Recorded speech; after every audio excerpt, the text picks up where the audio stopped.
ಆಮೇಲೆ ರಾಯಚೂರಿನಲ್ಲಿ ಏಮ್ಸ್ ಕೊಡ್ತೀವಿ ಅಂತ ಹೇಳಿದ್ರು. ಮರ್ತ್ಬಿಟ್ಟಿದ್ದೆ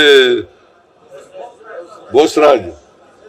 ಏಮ್ಸ್ ಕೊಡ್ತೀವಿ ಅಂತಂದ್ರು. 3 ಪತ್ರ ಬರೆದು ನಾನು ಈ ಸಾರಿ ಚೀಫ್ ಮಿನಿಸ್ಟರ್ ಆದ್ಮೇಲೆ 2 ಪತ್ರ ಬರೆದೆ.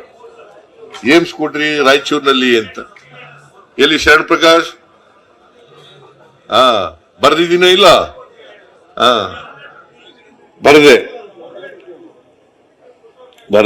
ಬರೀಲಿಲ್ಲ. ಅನೇಕ ಲೆಟರ್ಗಳು ಬರದೆ ನಾನು. ಆದ್ರೆ ಏನ್ ಗೊತ್ತಾ, ಈ ಕೇಂದ್ರ ಸರ್ಕಾರ ಅಂತಂದ್ರೆ ರಾಜ್ಯ ಸರ್ಕಾರಗಳಿಗೂ ಉತ್ತರ ಕೊಡಬಾರದು ಅಂತ ತೀರ್ಮಾನ ಮಾಡ್ಕೊಂಡ್ಬಿಟ್ಟವ್ರು. ನಾ ಪತ್ರ ಬರೆದ್ರು ಕೂಡ as A chief minister of the state I return number of letters to government of India, to ministers. So far I have not received any reply. ಅದು ಸ್ಟೆಪ್ ಮದರ್ಲಿ ಆಟಿಟ್ಯೂಡ್ ಇಲ್ವಾ? ತಿರಸ್ಕಾರ ಮನೋಭಾವನ ಇಲ್ವಾ? ಇದು